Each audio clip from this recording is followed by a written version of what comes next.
তখন গভীর রাত, বাড়ি পুরো নিস্তব্ধ। সেই নিস্তব্ধ বাড়ির মধ্যে কেউ যেন একটা দরজায় ঠক ঠক ঠক করে শব্দ করেই যাচ্ছে। ওই শব্দ শুনে নীল ছেড়ে মেরে উঠে বসলো। বা- বাইরে কে? বাবা তুমি? তখন নীলের নজর তার ঘরের ভেতরে থাকা একটা বন্ধ দরজার দিকে যায়।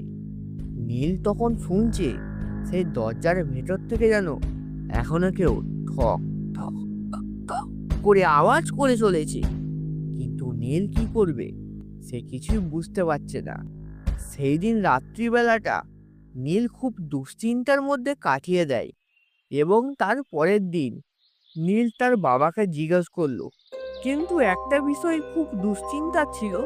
ওই ঘরটা বন্ধ করা হয়েছিল বহু বছর আগে, কিন্তু বাড়ির মধ্যে কেউ জানে না ঘরটা কবে থেকে বন্ধ করা আছে।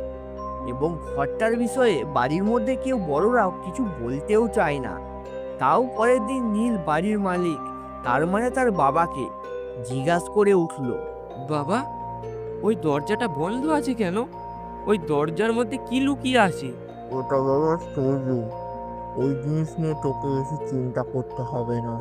বাবা, কালকে রাতে যেন ওই ঘর থেকে মনে হচ্ছিল কেউ ঠক ঠক করে ডাকছিল। তোকে কতবার বলেছি বেশি রাত্রিরে যাবি না, ওইটা তোর কোনো মনের ভুল। যা, চুপচাপ ঘরে চলে যা। তারপর নীল তার বাবার কথা শুনে চুপচাপ ঘরের মধ্যে চলে যায় এবং গিয়ে শুয়ে পড়ে। সেই দিনও গভীর রাত্রিবেলা সেই দরজার পেছন থেকে মনে হচ্ছে কেউ যেন কাঁদছে আর আস্তে আস্তে নীলকে ডাকছে। নীল, আমাকে বের করো, বের করো এই জঙ্গল থেকে, এই ইট পাথরের জঙ্গল থেকে আমাকে বের করো নীল। ওই কণ্ঠ শুনে নীল যেন চমকে ওঠে এবং চমকে উঠে বলে, তুমি কে? আমাকে এখান থেকে বার করো, আমার যে খুব শীত করছে, এখানে খুব ঠান্ডা, খুব অন্ধকার এইখানে। দরজাটা একবার খুলে দাও, একবার খুলে দাও, তুমি একবার খুলে দাও। নীল তখন ওই কণ্ঠ শুনে আস্তে আস্তে সে দরজার দিকে যেতে থাকে এবং দরজার একবারে ঘুরায় গিয়ে একটা সে পেপার কাটিং লক্ষ্য করতে পারে। সেই পেপার কাটিংটা সে তখন ঝটপট তুলে নেয় এবং সেই পেপার কাটিংয়ে লেখা ছিল, নিজের ঘরে নিখোঁজ হলো এক ছেলে, আবার তার নাম নীল। না না, এটা মোটেই সম্ভব নয়। নীল তখন ভাবে এটা কোনো কাকতালীয় ব্যাপার নয়। নীল তখন কি করবে, তার হাত পা যেন আস্তে আস্তে ঠান্ডা হয়ে আসতে থাকে। কে তুমি? কে তুমি? স্পষ্টভাবে বলো, তুমি কে? তুমি আমার ঘরে কি করছো? কে তুমি? আমায় বার কর, আমি যে এখানে আর থাকতে পারছি না। আমি যে তোর মতনই একটা ছেলে, আমার এখানে যে খুব শীত করছে, খুব ঠান্ডা এখানে, খুব ভয় করছে, চারদিকে কি অন্ধকার।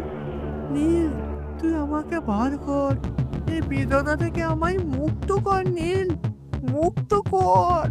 তখন নীলের গায়ে যেন একটা ফুটা থেকে আজব শক্তি প্রবেশ করতে থাকে এবং নীল তখন এক ঘুষিতে সেই বন্ধ থাকা দরজা ভেঙে ফেলে দেয় এবং সেই অন্ধকার জগতের ভেতরে ঢুকে যায়। সেই অন্ধকার জগতের ভেতরে ঢুকে পড়ে সে দেখতে পারে চারদিকে কিছুই নেই, চারদিকে কালো আর কালো। এবং সে একটু দূরে লক্ষ্য করতে পারে একজন তারই মতো দেখতে, তারই যেন প্রতিচ্ছবি, কিন্তু মুখ ভর্তি কাটা আর পচা দাগে ভর্তি, চারদিকে মনে হচ্ছে মাছি উঠছে। এইরকম একটা ছেলে দাঁড়িয়ে আছে। ধন্যবাদ নীল, তুই আমাকে এইখান থেকে বার করে দিয়েছিস। এবার থেকে এই ঘরে বন্দি হবে তুই। তুই আর বাইরে কোনো জগতের লোকের সঙ্গে কোনো সম্পর্ক রাখতে পারবি না। না! নীলের চিৎকার করার সাথে সাথে সেই ভূতটা নীলের গায়ে ঝাম মেরে দেয় এবং সেই ভূতটা নীল আস্তে আস্তে যেন সেই অন্ধকারের মধ্যেই অদৃশ্য হয়ে যায়। তার পরের দিন নীলের বাবা দরজার ভেতরে ঢুকে দেখতে পারে সেই ঘরের মধ্যে খালি নীলের জামা কাপড় পরে আছে, কিন্তু নীল সেই ঘরের মধ্যে নেই এবং সেই দরজা আবারও বন্ধ হয়ে গেছে। সেই দরজায় যেন কেউ ঠক ঠক ঠক ঠক ঠক ঠক করে চলেছে। বাবা, আমাকে এই দরজা থেকে বার করো, বার করো বাবা।